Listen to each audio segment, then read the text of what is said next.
What's up, everybody, and welcome to the HPJP show. That's the show where JP and I bring conversations of random topics for your amusement. It goes live every other Saturday at youtube.com/HexxedPhenom or on podcast services around the globe, places like Spotify, Apple Podcasts, Google Play, really any podcast service of your amusement. And before we get into it real quick, I just wanted to remind you guys that we are raising money all summer for Extra Life. If you guys don't remember, last year we streamed on this channel for 24 hours straight, a bunch of gaming and shenanigans It was a to good raise time. money for Penn State Children's Hospital here in Hershey, Pennsylvania. We are doing that again this year, but we are asking for donations all throughout the summer. And one way we can help reach our goal of $1,000 is you can buy this t-shirt that I'm wearing right now. If you guys are listening on audio services, it's a t-shirt available in multiple different colors, and of course it's also available in tanks. It's got a nice design on it. It's a nice beach landscape with palm trees and a lighthouse. It says Extra Life 2019. We've got the HexxedPhenom logo written into the sand. It's perfect. It is. It really encapsulates, the summer vibe plus, Extra Life and, myself included. Of course, I designed the shirt. It's available on my website, which is available down in the description down below, whether you're on YouTube or listening on audio services. The link is there. And all the money raised from the shirt, of course, will go towards the Extra Life donations. But if you guys can't afford a shirt, then, of course, we will also have the link down directly to my Extra Life site. So you can donate any amount of money that you can, whether it's just $1 or whatever. But Or it's $25,000.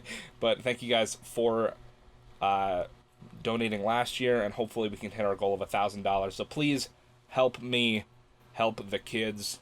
And with that being said, we are going to jump into the HPJP show because we're on a bit of a time constraint today because JP's got to go to work in about an hour. Oh, it's all good. So we definitely have more than enough time to record a full episode. So we're all good. It's okay. You guys will get a full experience. But normally we like to keep the gaming talk to the Pizza and Pixels, of course, our video game podcast. But There's so much news. there's so much news coming out with E3 starting this weekend, I believe, and Yeah. going through next week and everything.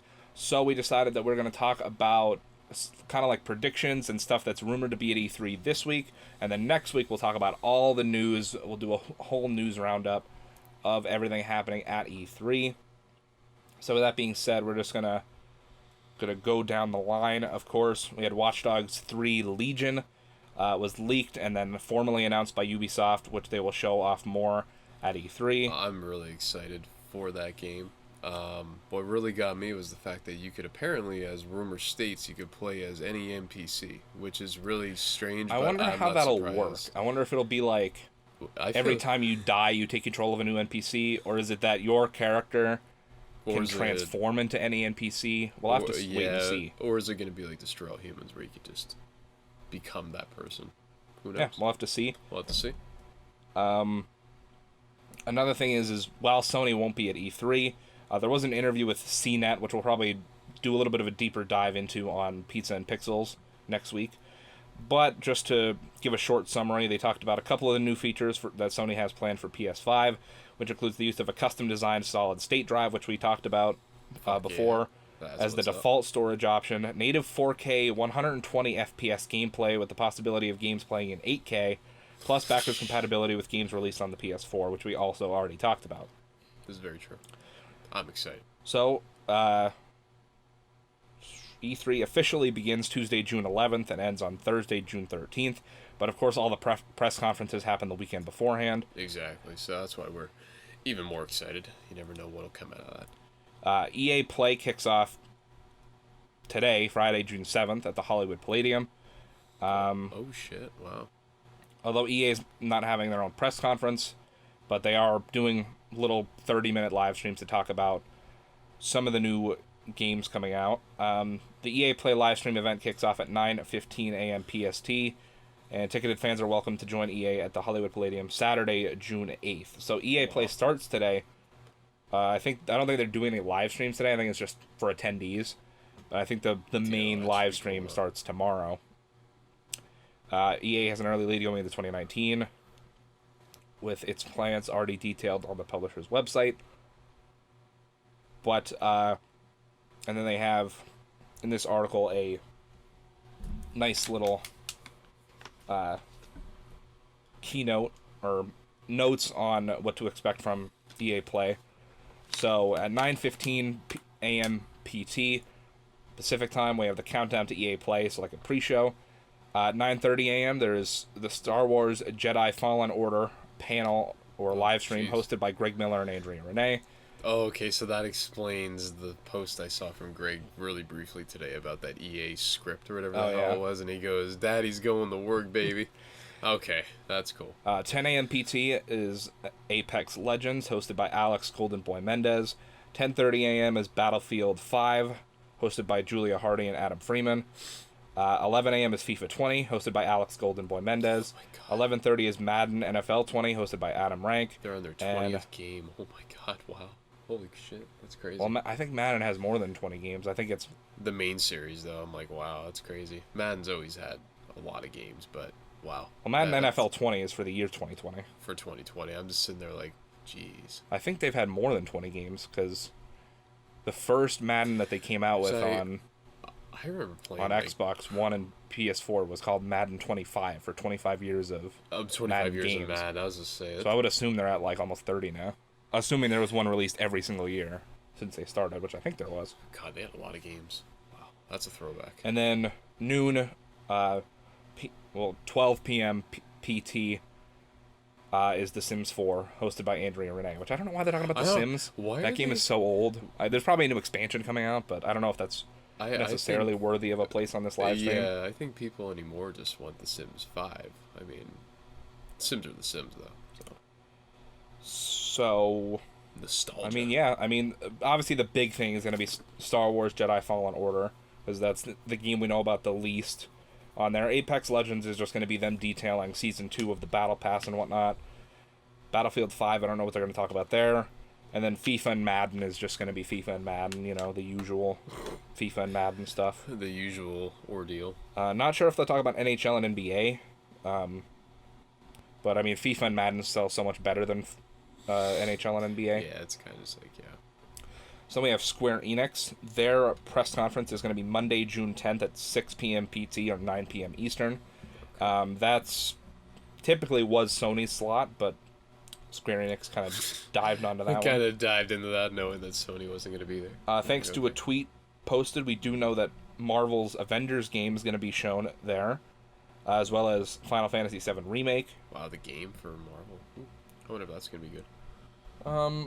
I'll be interested to see. I'm excited for what it's going to look like, but I don't know. We also know that Square Enix is currently working on Dragon Quest Builders 2 for Nintendo Switch, as well as Dragon Quest XI Echoes of an Elusive Age Definitive Edition. That's a mouthful. Outside of those games, it's likely we'll also hear more about the next episode of Life is Strange 2, as well as DLC for Kingdom Hearts 3. Square Enix might also have time to talk about Just Cause 4. God, that game's still going too. Oh my god. But the question is it too early to hear something about Final Fantasy 16? This article, whoever wrote this article, I feel bad because I skipped their name, but they seem to think that it is too early. I don't know. Square Enix loves to announce games and then release them like 12 years later, so who knows? They made a career out of this.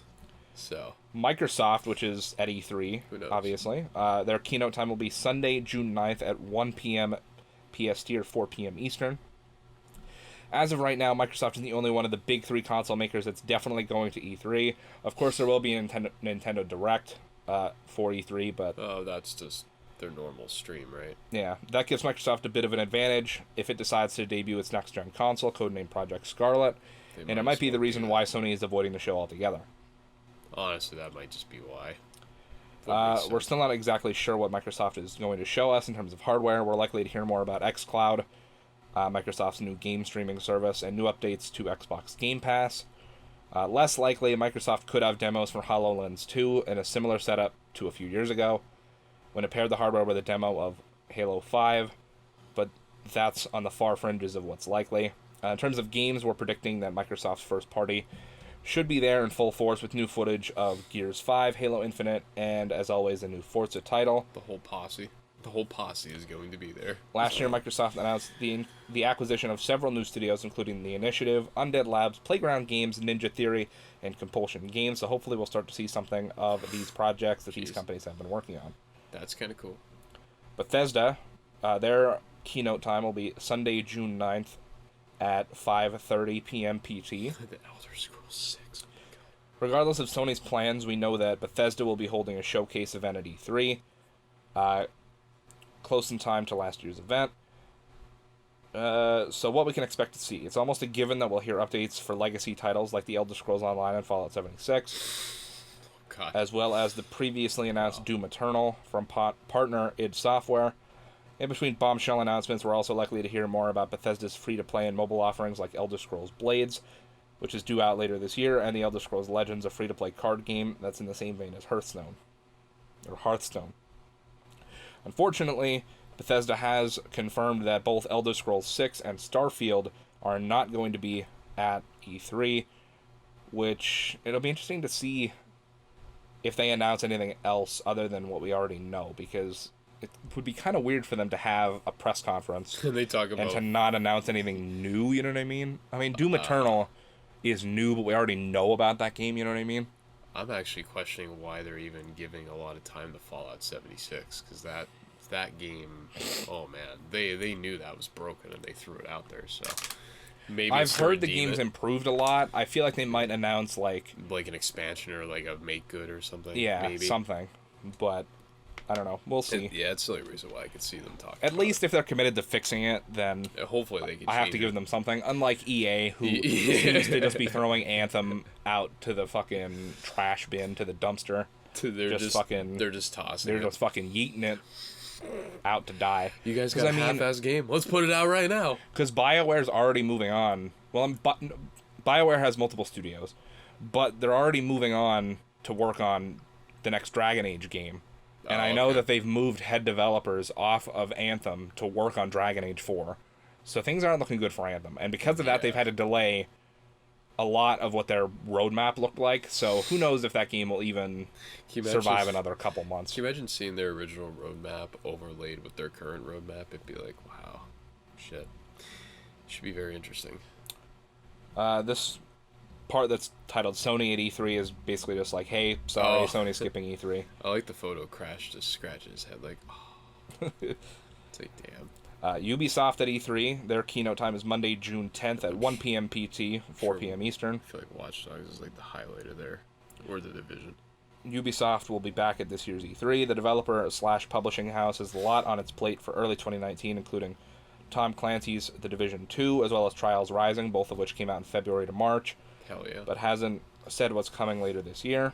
The games we know most about from Ubisoft that would be likely to appear at this year's show is Skull and Bones, the ship-focused combat game that looks to carry the torch from Assassin's Creed Black Flag. Oh, that's from them? Oh my god, okay, this is getting really interesting now. It's also likely we'll hear more about Beyond Good and Evil 2, and potentially get our first look at gameplay, but that could just be wishful thinking. Beyond those two games, we've heard rumors that Ubisoft will announce 3 to 4 new AAA titles between March 2019 and March 2020, but we can only speculate as to what's to come. The only franchise that's definitely not going to be there is a mainline Assassin's Creed game, as Ubisoft has announced that they will be skipping a release in 2019 for the franchise. That's really the best choice they can make, because if not, Assassin's Creed Odyssey was really good. I heard Origins was really good. I never played it. Origins was a huge step up from the game before but Odyssey was really good as well, so at least I'm glad they're taking a year off to make a new game, and the rumored Assassin's Creed game that's coming out in 2020 sounds really badass. It sounds like it's going into focus on Nordic mythology, and we're going to go to Scandinavia and the surrounding places. So and the working title is called Assassin's Creed Ragnarok, which sounds badass. Assassin's Creed Odin. PC gaming show. Keynote time is Monday, June 10th at 10 a.m. PT. If you're a PC gamer, you won't want to miss the PC Gaming Show, which will make its 5th consecutive return to the convention. We're not sure what to expect from the 2-hour event, but if it's anything like previous years, it'll feature a number of indie games that wouldn't usually get time up on the big stage alongside hardware announcements. I like that. That's really cool. It's a nice design. For folks at home, the event will be available to stream on twitch.tv/PCGamer or on Facebook and YouTube. Last year's event, we got the chance to see a number of new indie titles like Neo Cab and Maneater, as well as some heavy-hitting titles like Stormlands from Insomniac and Warframe: The Sacrifice from Digital Extremes. We're expecting some similarly big announcements from this year's show. Nintendo at E3, their Direct will be Tuesday, June 11th, 2019 at 9 a.m. PT. All right. In terms of what Nintendo is going to bring this year, the company says we'll hear more about Pokemon Sword and Shield, as that's due out by the end of 2019. Although they did just do a Pokemon Sword and Shield Direct, so I don't know if we'll hear even more about it. I'm just kind of conflicted with the title of that Pokemon game. It seems like they're kind of running out of ideas, but I'm excited to see what they're going to do with it, regardless. I don't really care about the name as long as the game is good. So. Sword and Shield. Plus Link's Awakening Remake and Mario Maker 2. We're also hoping we'll hear more about Animal Crossing on Nintendo Switch, which was announced in 2018 and given a 2019 launch window, but there's no guarantee from Nintendo that we'll catch Tom Nook at this year's show. Beyond that, we know Nintendo is developing Luigi's Mansion 3 and Fire Emblem 3 Houses, the latter of which should be available in August unless it gets a delay. Nintendo could also use the time to show off its next Super Smash Bros. Ultimate DLC character. Oh, they only do like one character at a time? Yeah. Oh wow. Yeah, Nintendo's starting to like really catch up with, I guess the way that Sony and Microsoft do a lot of DLC and just expanding outward. I'm just waiting for more titles from like other developers to hit the Switch, but they already kind of have. But Luigi's Mansion 3 sounds pretty damn cool. Yeah. Pokemon game should be interesting. I'm most likely gonna get Pokemon. I think I'm probably gonna go with Sword, but. Yeah, because I tuned out of Pokemon at like Gen 3, so it's interesting where it's gone. Yeah, I haven't focused on it in a while. Yeah, it's been a long time. I played Pokemon Sun on 3DS a little bit, but I couldn't really get into it. But they also tried to like change the formula up a bit with that game. There was no gyms or gym leaders or anything like that. So instead you went into like, I don't remember what they were called, but they were basically like not tombs. I don't know what the hell you would call them. But these like weird like tombstones. Some of them were tombs. Some of them were dungeons. I'd say dungeons where you would go in and you could just battle like boss Pokemon and stuff. That's an interesting concept for Pokemon. I'm used to the gym again, the badges, but yeah, I didn't really like it. I prefer the gym. So thing, is there any info on the Pokemon Shield and all that stuff? Because is it going to go back in time with Pokemon then? Because yeah, in modern day that's kind of strange, but back in time that'd be pretty cool if they went back to like a different era seems or like something. It's just straight up modern. Modern, yeah. They're in Britain.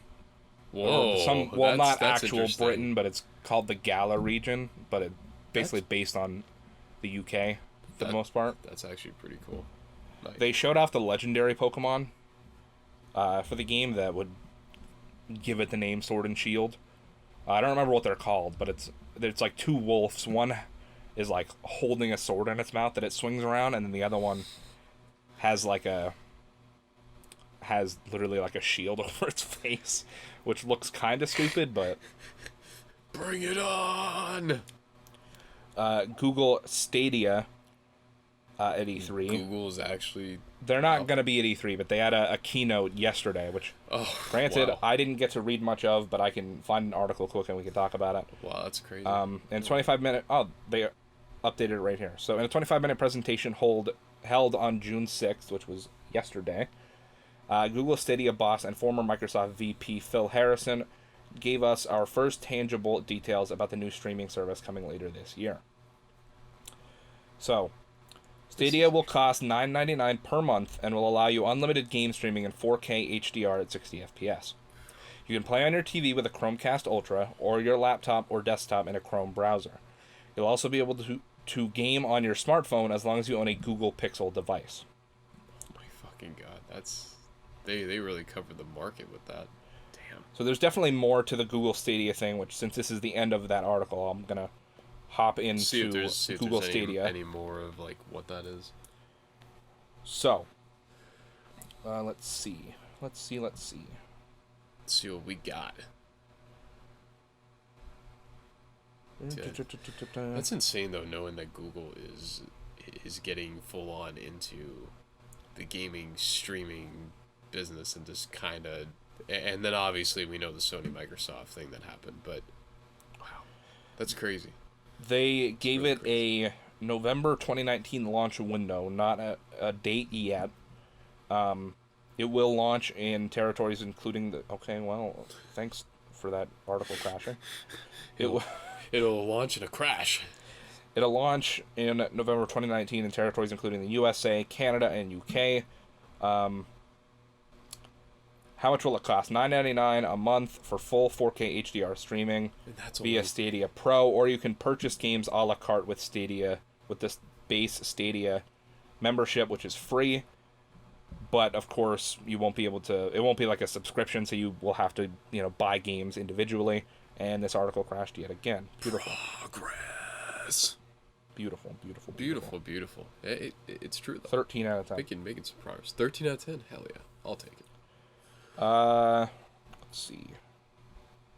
It's just, man, it's just crazy. I love the concept of the Google Stadia. Okay, so we have a confirmed list of games that Google has confirmed so far. Wow. We have Assassin's Creed Odyssey, which is what they used as like the beta test for Stadia before it even had a name.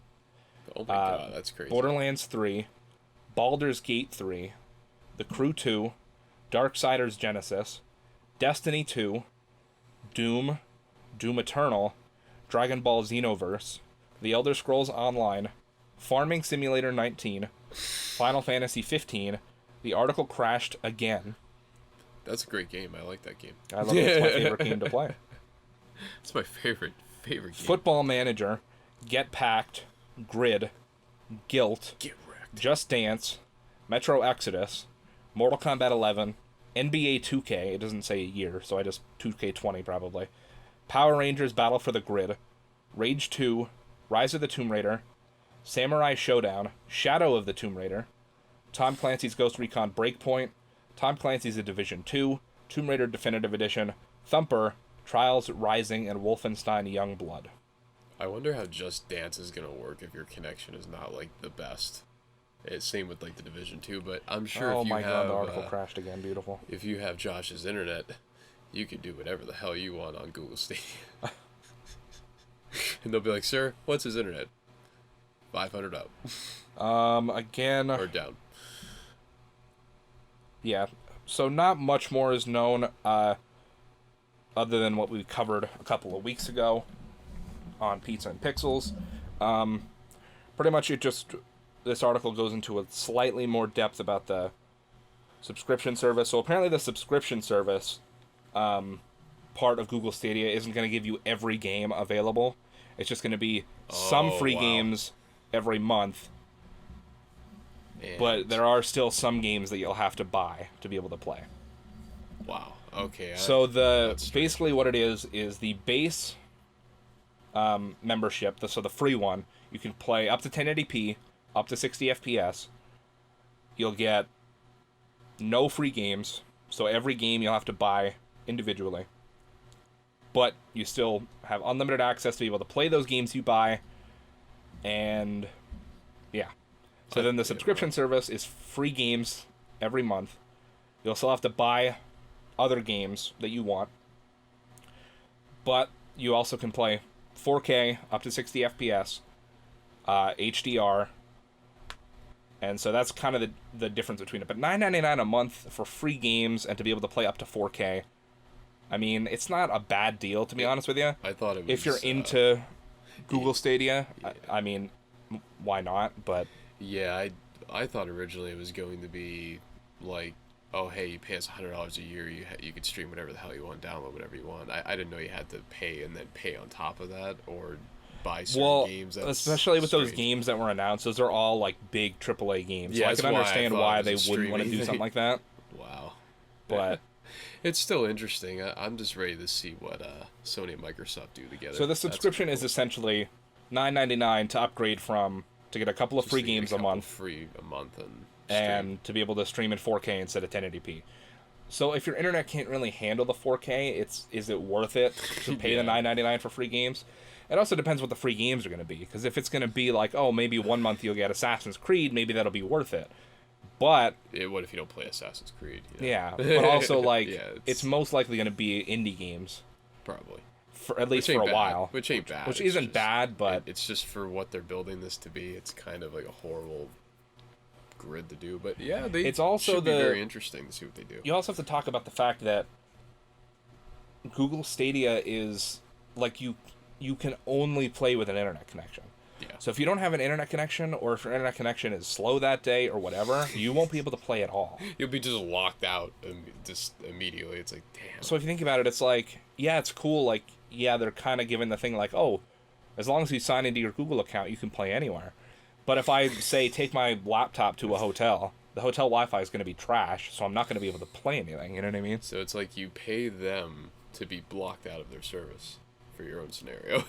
I mean, assuming you're paying. You're paying to do But I mean, that, even yeah. still, like when you think about it, like I could buy a game, and just because I don't have good internet, I won't be able to play it because it's Can you only imagine? streaming. Like you can't download the game. I know, it's like, damn, what if I want to play this game in my hotel room that And has that's the thing 5 that megs a concerns me about, well, Google Stadia, it's literally just streaming. Like at least with second? Yeah. when Xbox and PlayStation do it, there's obviously all these different options between physical games, Digital, downloading the game, downloading. streaming it. Like you have options. So that's the thing with Google Stadia, is they know that they have to make it cheap and seem easy to access, And they because have without to really that, make it work.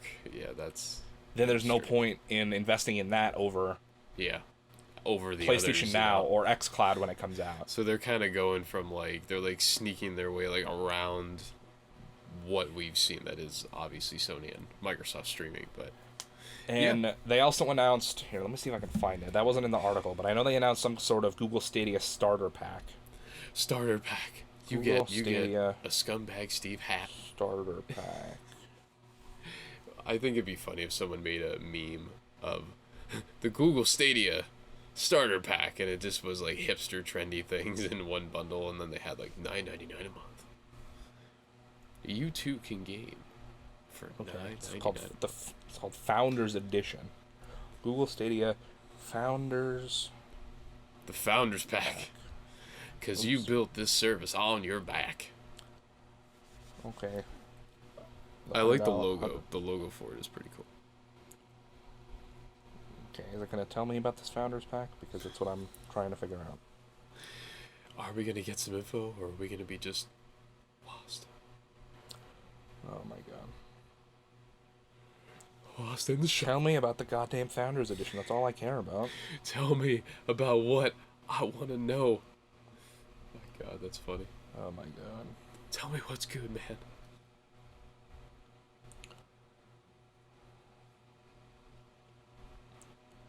I'll just go on the Google Stadia website. I guess that's the easiest way to figure it out. Well, this is the part of the show where we make predictions about Google Stadia and the Founders Pack. Fuck. Just tell me what's in the goddamn pack. Holy crap. Yo, witnessing this struggle right here, like whether you're watching on the video format or you're hearing the audio, Josh Okay. is really into So it comes getting with, this. for $130, it comes with a Stadia controller, a Chromecast Ultra for your TV, and it includes 3 months of Stadia Pro, which is that $9.99 whatever. Buddy. You get a Founder's Badge, I guess probably next to your name, Buddy Pass, which I have no fucking idea what that is, Maybe you can and hand it Stadia Name. So Buddy Pass, Probably gonna be your. I friend guess to it's play for a probably, month. yeah, so you can give your friends like a subscription code for a month or whatever. Yeah. And I don't know what the hell Stadia Name is. They never heard of it. They haven't said. It could be whatever you want it to be. So, like I said, it'll be interesting to see what Stadia does because, like I said, It's It's an a- alternative. it's an alternative, sure, Essentially, but it's like it's a really risk reward type thing. Because Yeah. do I want to pay $60 for a game on a platform that might work sometimes, and even still, even if it's Exactly. working ideally, I mean, granted, for me it might be a different situation, but for someone who has a middle of the road average internet connection, It would you is a rather pay really- $60 to play it on PS4?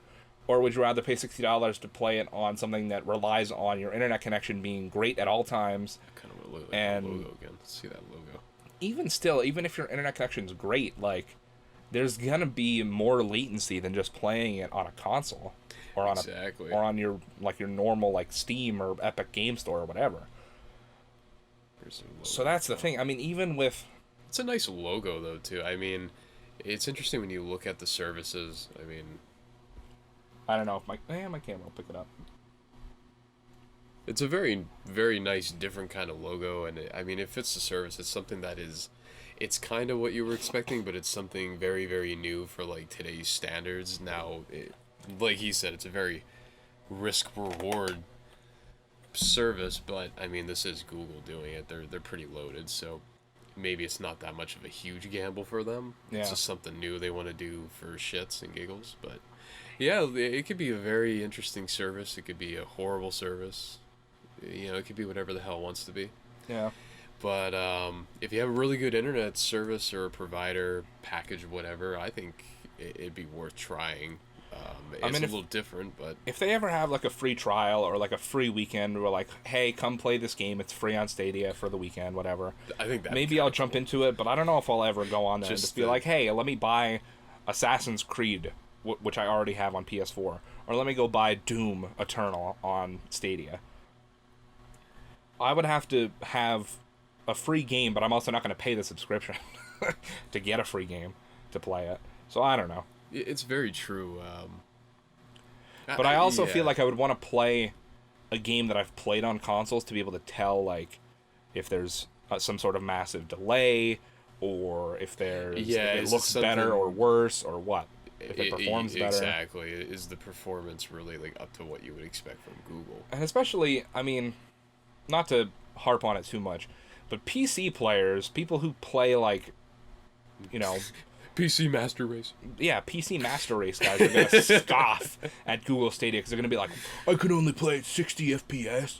I could play at 300 on my computer. So it's like, you're already kind of alienating the PC Master Race market. It's just kind of funny knowing that. I mean, it's really true. It is a market. It's just funny knowing it as that, the PC Master Race market. But it's very true. A lot of people are going to say that exact quote. That's the interesting question for Google Stadia is who is it for? Because, like I said, you're alienating the PC Master Race market already. So that's a whole chunk of people that aren't going to come to your platform. It's such a valid statement, but it's so funny. It makes me chuckle.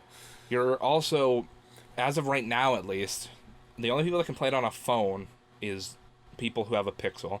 So you're alienating people that would want to use it on their phone for people that only for people that have a Pixel. Actually, yeah, that's very true. I kind of overlooked that just because I'm sure it'll come to other, like, Android services and stuff at some point. I don't know if it'll ever come to iPhone because I know iPhone's trying to get into their own gaming service or whatever. I'm pretty sure on MacBook or MacBook Pros, whatever, you can actually stream Sony services through Apple's devices, I think, on the MacBook or something like that. So that's actually not bad that they're starting to get into their own niche of streaming. Yeah. Especially because obviously the way they make Apple's content is a lot different than for a PC console, but it's going to be very interesting to see what happens with streaming services. Which, I mean, it'll be interesting to see what happens, but I think arguably, I mean, I could just be pulling this out of my ass, but I feel like the console makers and their versions of their cloud services definitely stand a way better chance of getting higher subscription numbers and things like that, and higher, playtime and whatnot. Higher playtime and all that good stuff. One, it's right there on the platform you already play on, so it's not like you have to go from your PS4 where you normally play games and then go and grab your old crappy laptop or whatever it is. You just pull it out and dust it all off. And then go on Google Stadia and try to play there. Whereas, something like PlayStation Now, it's already on PlayStation, and we've heard that it's going to improve, and we can expect it to improve now that Microsoft and Sony are partnering together.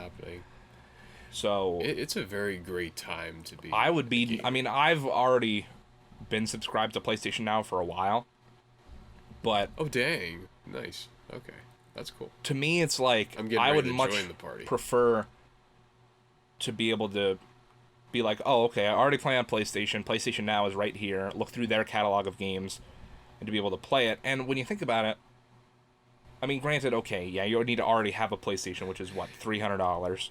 But exactly, once you're there, if you already have it, I mean, It's a very accessible thing. it's $20 a month for PlayStation Now, where every single game on that service is free. Yeah, you have like 750, 800 games now for absolutely free, whereas Google Stadia is, okay, sure, the base membership is free, but then you got to pay. but the subscription service is $10, but then you still need to pay to get the games piecemeal for games. Yeah, like that's like when I first heard about Google Stadia, I thought they were gonna do what Sony and Microsoft did, except on their own platform. I thought it would be a subscription model of like $20 or $30 a month or whatever, and you get to play whatever everything you want. Which, I mean, granted, plus with 4K, 8K, it's worth $30 a month if they had to do that. Well, the thing with Google Stadia is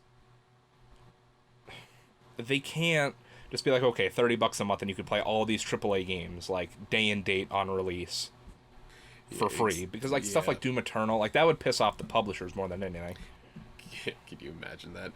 Play this game now exclusively on Google Stadia. Because Google would have to pay out the ass to be able to license that game for free on their platforms, like how Sony and Microsoft do when they, have their free games for Plus and Xbox Live Gold every month. I mean, if they really wanted to go about it in a very sleazy corporate way, they could kind of do what Ted Turner did when he wanted to compete with Vince McMahon. He just threw his money at they could do that. But, I mean, that would still be a huge risk, because who knows who's gonna who's buy gonna Google come Stadia. out on top of that. Yeah, it's just because even at that point, like, yeah, it's a good deal, but you still need the internet to be able to justify that.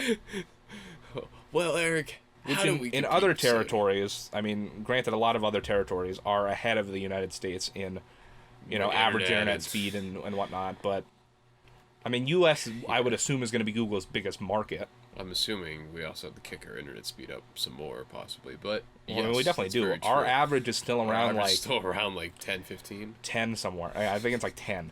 And for what Google recommends, 10 is going to get you 720 with 720p with variable frame rates. So if you have that internet speed, just imagine. I think they recommend money for that like service. 25 megabits per second for 1080p 60 FPS and 35 to 40 for 4K 60 FPS. Yeah. So when you think about it, if you're one of those people that have like 8 megabytes per second or a little more than that, you're not going to be able to play anything. Is it really worth even giving them the money? It's just, because I mean, it's not worth it. Like, yeah, you could be like, oh, well, the service is free, but then you need to buy a game. But then you got to buy a game, and then you'll be and arguably you're down more money for doing that. But if you're the king of blowing money or something, I'm sure you could have some fun on that service and waste a lot of money. But sure. That's what Google wants for people. That's 110% of Google wants. That's exactly what they want from people that It'll also be interesting to see if they if people log in and they do like some sort of connection test, and they're like, it'd be interesting to see if they like warn people like, hey, just so you know, your internet won't be able to play any of these games. They're probably not even going to do that. No, probably not. They're probably just going to let dumb people go on and be like, oh, hey, look, I could buy Assassin's Creed and Doom. I'm going to buy them. Oh, and hey, then look. Let them try to play them, and it'll be like 480p at like 2 frames a second. At that rate, like, oh damn, I can't play this game. At that rate, they might as well just get an emulator for their PC with Crash Bash, and like, there it is. There it is. And you can have a better experience for free, but it's insane. Now, is Google really going to look after people? Probably not. I mean, they want money. Interesting to see. It's going to be very interesting to see how they play the release and how they talk it up and. Because PlayStation Now does demos. that. Like when the first time you log into PlayStation Now, it runs a connection test. It runs a connection test. It tells you, do you want to get the service? Like, you can only play these games or so and so. Or it'll give you like your connection is good or great or it'll be fucking the same fantastic or you're fucking trash. Can you imagine that? At every edge, it just says fucking fantastic, but they blur the F-bomb. fucking trash. It shows a trash can or it shows a thumbs up. It's going to be very interesting to see what happens. It's kind of like when you go to stream a game for your friends or do that whole joint play. Oh yeah, share play on PlayStation. The share play features. I kind of missed that. Did they ever improve the party system on PlayStation from that one outage that happened? Has that been fixed? I've been out of the game. For share play or? Just for like party chat, the whole like reliability, because I know for a while it just was not what people wanted it to be. and they said they'd fix it. I've been out of the game for a while because I don't know how many improvements they've made to it over the past like year-ish, but I know the next big software update for PlayStation 4, they talked about a couple of the details of it, and then you can sign up for the beta and stuff for it. Oh, that's badass. They talked about improvements to party chat, like improvements to audio quality and connection stability. That's amazing. Increasing the total amount of players that you can have in a party if you want. Oh my god. What? So I think that's now cool. you can have... Before you could have up to 8, now you can have up to 16, I believe. Can you imagine 16 people in active lobby chat? I think personally, that'd be insane. 8 could be too much if you really want to talk to everybody. But I think it's mostly just for like if you were to go in like super like squad deep on some game that allows parties of up to 18 players or whatever. I would say Rainbow Six would be a good one to probably do that on. Or Call of Duty could also work. I mean, you would have to, that would have to be like a private match or something. But we're in blackout mode. But then even then, you don't want people to know where you're at. So yeah, I'm glad they improved it though. Well, yeah, blackout you can only have parties of 4. So I have to get a mic because the past 2 mics I had were just horrendous. Yeah. But yeah, so I'm glad that improved. Dude, I gotta say, E3 though this year and all the stuff surrounding it and what could happen, you never truly know what's probably coming. And I found this out before we started recording because I found out that they are remastering SpongeBob SquarePants Battle for fucking Bikini Bottom. I never even thought I'd see a remaster of a Nickelodeon licensed game, but it has happened. It's very strange. They're also... THQ Nordic is making that game, as well as they're also doing that too. Doing a remake of Destroy All Humans from 2005 or 2004, whenever it came. It came out. It's crazy. Like THQ Nordic, I think, is at the point where they're like, "All right, we had some legendary games under this THQ name banner. What should we see, the weird thing is I don't know how many studios they operate under, but they like bragged almost recently about having like over 200 and something available IP that they could be working on right now. And I'm like, that's too much. that is pretty much the exact reason that the original THQ went under. Well, that and the fact that like the original THQ company, they really wanted to make something happen, but behind closed doors, they did not know what to do with money. They were like laundering money to like, yo, make us 25 games and then 10 of them. But I mean, that's what I feel like that's what THQ Nordic's going to fall into though, because I don't know how many studios they operate, like I said, but I mean they're making, as of right now, the ones I can think of off the top of my head, which there's way more than I could probably name. But just thinking off the top of my head, there's Saints Row 3 coming to Switch, which is weird. They did have originally. I don't know so they currently have 210 though, which it makes you wonder, what are they including every active license, or are they saying, oh well, it's active licenses, yeah. Damn, because I would. It's active licenses, IP that they could be working on right now legally, like they own 200 and something IP. Okay, so not even behind closed doors. All right, so out in the open, there's Destroy All Human, there's SpongeBob, there's Saints Row that they're making for Switch. Homefront is probably one that they still will have access to. I don't think anybody bought Homefront's rights. Well, I'm just thinking about games that we know of that are coming out. Oh, okay. They are making a new Darksiders game. Yeah, Darksiders, because that got confirmed before the Destroy All Humans one did for around E3. Darksiders. It's like some weird new. It's like a Diablo style RPG or something like that. THQ has the thing I will give THQ, they have a lot of titles that can make a lot of money, can generate a lot of buzz. It's just, is the new entity that owns the rights for what was THQ, do they actually know what they're doing, or like you said, are they going to fall into the same laundering problem that the original company suffered from? Because man, the original company owed WB like $100 million. Like it was bad, and I don't know how they still were making games. I guess they had to do it, but when you think about how bad the money problem was, are they all in for certain ones, or are they just gonna be like, all right guys, throw them all at the wall, let's see which ones work? They are doing good though so far with SpongeBob and with Destroy All Humans. I'm just excited to see that THQ's back. Well, at least obviously the name, and the logo. Yeah. But yeah. I mean, they released a couple of screenshots. We were looking at them before, but it looks literally like that newer SpongeBob movie that came out with like the way they animated the CG characters for that movie. It looks really fucking good. It really does, like, for real. Actually, and I'm sure whenever that comes out, we'll be playing it on Retro Redux, I'm sure. Honestly, THQ has been out of the spotlight for a while in terms of how much spotlight they used to have. I feel like maybe they're coming back to take, like, the reins of being in the public eye all the time. So maybe these two titles might launch. Honestly, I think Destroy All Humans, I think they came out in the fall originally, but if they went with fall 2019 for both titles, I don't think they were that close to being done. You think? Because I know October 7th, 2003 was the Battle for Bikini Bottom, so I'm like, maybe they're going to put them out around their anniversary of I could be wrong, but I don't know. I feel like they both seem like 2020 games. Probably 2020. Now that I'm curious, let's see when... Oh, the trophy list was revealed for CTR, by the way, if you want to talk about that. Unless you have other things on the bill. It just got revealed, apparently. So you can get a first access exclusive here.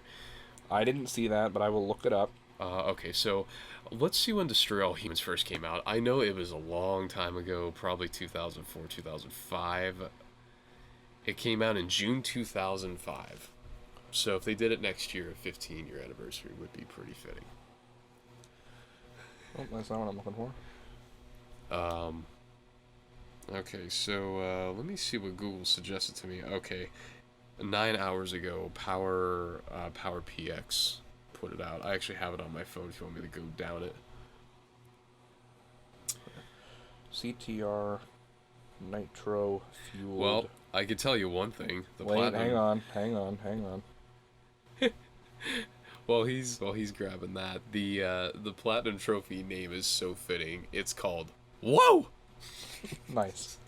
Alright, so if you guys don't want to know anything else about CTR Nitro Fueled trophies, then you can tune out, skip ahead. Although, it's not too much of spoilers unless you haven't played the game. Yeah. Because, I mean, there's not... They're going to throw some Nitro Kart. It's going to be the same story and whatnot. You're going to get some Nitro Kart cheeky action too, but yeah. If you don't want to know, you could tune out, and this is probably going to be like the last chunk of the podcast, so I'm sure we'll go on a roll here. Let's see it. Of course, JP and I are so damn excited for this game. We're going to be playing it on Retro Redux when it comes out. You guys can get excited for that. I have this feeling when we start recording for Retro Redux, we are going to sit down and 6 hours later be like, okay, I think we're good. And we'll have so many fucking episodes. It's going to be fun. I'm excited. I could honestly see us, depending on the day that we do it, doing it in one sitting. It's kind of funny you mentioned that because Byers mentioned to me at work the other night when I was mentioning CTR and that we're recording, he's like, oh, you guys are going to fly through the whole game in one sitting. So maybe that might happen. I would not be surprised. I think we will be heavily addicted when it comes out. Yeah. Depending on how much extra stuff there is to do in adventure mode. But yeah, I could definitely see us flying through at least the main portion of it. Yeah, it is going to be insane. I can't wait. So let's hear these trophies. So starting off, of course, earn all trophies, the platinum. JP said it is called Whoa. Whoa! Whoa! So then we have off to a good start. Win your first race in the adventure mode, standard. Crazier than the Ripper, win against Ripperoo in adventure mode. Yes. Me fast, you slow, win against Papu Papu in adventure mode. I'm sending this to Byers. Komodo Done, win against Komodo Joe in the adventure mode. Why don't you get a job? Win against Pinstripe in the adventure mode. That is so fucking fitting. Oh my god. Interstellar Challenge, win against Nitrous Oxide in the adventure mode. Galaxy's Fastest, defeat Nitrous Oxide in the adventure mode once and for all. Arena Explorer, complete a crystal challenge in adventure mode. Spare Change, win a CTR challenge in adventure mode. Sprinter, win a relic challenge in adventure mode. Or win a relic race in adventure mode. Ooh, that sounds pretty good. Booyah, Grandma, win a cup race in adventure mode. So they hinted at the trophy name they originally put in the original trilogy they remastered, right? One of the trophies was like something with Grandma. I think so. Yeah, okay, so that's kind of cool. We actually have a fitting part for that. That might also be a reference to Crunch, because he says stuff like that too. Oh, yeah, that's very true. Relic Collector. Earn all relics in the adventure mode. Gem Collector. Earn all gems in the adventure mode. Oh, my God. Token Collector. Earn all CTR tokens in adventure mode. Photo Finish. Win a race with less than 0.3 seconds between you and second place. Oh, my God. Wow, the NASCAR finish. Wow. Boom. Hit 2 opponents with a single bowling bomb. Super Boost. Do a Super Boost. Expert Dodger. Win a boss challenge without getting hit by any of the boss's power-ups. That is going to be kind of challenging to do. I'm excited for that one. Drifter. Drift 15 times in a race. Drift 15 times in a row during a race. That's actually pretty easy. Master Drifter. Successfully use all 3 Turbo Boost charges 5 times in a row during a race. Wow. Okay. Burning Rubber. Drift boost a total of 500 times.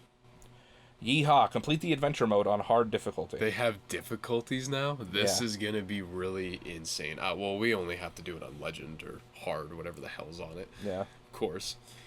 Hyperspeed. Finish first when you were last on the final lap. That's not too bad. Rear viewed. Block an incoming missile with all of the following power-ups. Beaker, Crate, Bowling Bomb.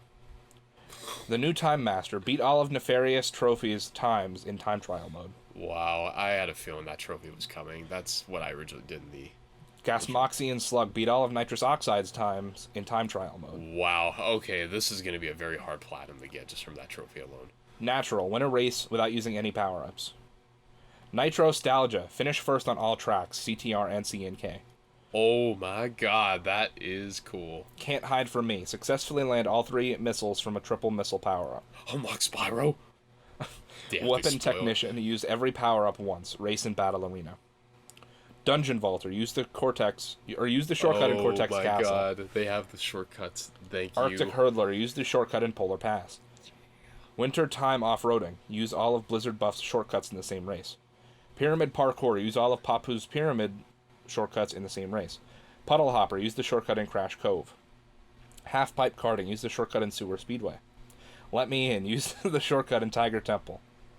Mine Karting. Use the shortcut in Dragon Mines without being crushed. I Know the Way. Earn all the shortcut trophies. Oh my god. Juiced Up. Use all Juiced Up power-ups once. Race and Battle Arena. Unstoppable. Sustain your boost for a whole lap. Oh my god, that is good. Wow, these trophies are really good. The Dominator. Win a match in every type of battle mode. Get Off Me. Free yourself from a TNT crate. Alchemist. Directly hit an opponent with a thrown beaker power-up. That's How I Roll. Customize your ride. Is Everyone Here? Unlock all characters from the original roster. Oh my god. Oh, Shiny. Complete all crystal challenges, CTR and CNK. Oh my god. Okay, so this confirms that the CNK ones are going to be in the adventure or somewhere, at least, for battles and all. That's really cool. Yeah, I'm excited. Wow. Like you said, this seems a lot... It seems pretty damn tough. This a lot is- tougher than the... This is really damn tough. than the Insane Trilogy trophy list. Those were pretty easy. It was basically just like 100% each game with a couple of miscellaneous trophies in between. And I have to say, as someone who beat Oxide's times in the original game along with Nefarious, obviously, Entropy, let me tell you, it is going to be a pain in the ass to get Oxide stationed. That's all I'm going to say. His times are always really goddamn hard. The cool part is I almost want to record us trying to do that. See, or live stream it or yeah, something. exactly. I'm down. So the thing that, when you look at it from a perspective of the original game, it's hard as balls. But when you throw the Crash and Nitro Kart ones in too, you have to learn 2 games of maps to beat his times. But the thing that might be the make or break here, if you use Oxide against Oxide, you could probably get them done a hell of a lot easier because his kart's the best one in the game apparently. Yeah, we'll have to see how his cart is. Because if you could do the custom ability for your karts, I feel like you can make it easier than it would be normally. It's still going to be a pain in the ass. Well, all the kart stuff is just visual. Nothing affects the performance nothing of the affects cars. the performance. So it's like it was back in the day where every racer is just in a category of... I think it's like easy, intermittent, and difficult or whatever. Yeah, because Oxides will be a good one to do. I can't wait to stream that for those. That's going to be really crazy. Like you said, I think when we finally sit down to play this, just because my vacation starts that Sunday after, so I have Saturday guaranteed, I believe, and who knows what that Friday, but yeah, it's gonna be interesting to do. I'm excited. Like, for real, I will feel like I'm 8 years old again. And then Nitro Kart came out. I think Nitro Kart was what, like 2002, 3, I think. Yeah, so it somewhere around there. I think it was the 5th anniversary or something. But so yeah, that's cool. 2 full games. This might be the greatest remaster we have ever seen to this point. It has the chance to be. Especially the think online. there's still a couple of characters they haven't revealed for the roster. I think they might just keep those under wraps till the game comes out. I'm really hoping Spyro is one I of them. hope Spyro is in the game, dude. I have this feeling if Spyro is in the game, to get him, besides like fake Crash for the purple gem in the original it'll probably game, be like something really hard. I feel like it's either that or what they could do. Okay, so in Crash Nitro Kart to unlock the characters, my God, Pura, you had to do, I think, like, God, it was a crap ton of drift boosts in a single combo. And I feel like maybe if Spyro's unlockable, it's either the purple gem, or maybe you'll have to do, like, 250 drifts in a row, or, like, do something insane. I don't know, though. I'm very excited that this is going to be good. CTR is going to be awesome. I can't wait. Man. I can't wait to play it. My childhood. Just like 2 weeks from 21st. now? 21st of 14 more 14 days. 2 weeks 2 on weeks. the dot, we will be playing this game. Which means I gotta You gotta get in those and finish those Crash Bash episodes. Yeah, Josh has to get those Crash Bash episodes to you. Maybe even the blooper thing. Depending. Ideally, I want all the episodes of Crash Bash out. At least all of like the base episodes. We were throwing around the idea of having like a blooper reel as well. That would be or like an outtakes hilarious. episode or two, but we'll see what happens. I'm sure we'll get to it eventually, but I definitely want to start and have at least one episode of CTR uploaded the day after it comes out. So, oh man, I'm so ready. The day after we record it. I don't know if we'll record it the day it comes out, but yeah, because once we get into it, man, we are going to be absolutely fucking hooked on this game. The addiction is going to be real. Very true. Very true. Very true. But with that being said, guys, thank you so much for tuning into this episode of the HPJP Show. And remember, next week on Pizza and Pixels, our video game podcast, we will be talking about and rounding up all of the news coming out of E3, all of the new game releases, all the new game announcements, every single piece of news that comes out of E3. But thank you for tuning into the HPJP Show. Of course, this is the show where JP and I bring random topics of discussion for your amusement, and it goes live every other Saturday at noon Eastern on youtube.com/HexxedPhenom and on podcast services around the globe, places like Spotify, Apple Podcasts, Google Play, really any podcast service of your choosing. And again, if you guys would like, you can go and look in the description of either the podcast service that you're watching or listening on, or on YouTube, to find links to go and buy this shirt that I described earlier, or to go and donate towards our goal for Extra Life this year. And of course, we'll be live streaming for 24 hours starting Saturday, August 17th at 11 a.m. Eastern. But guys, we're so excited for CTR. Oh man. And until next time, have a phenomenal day.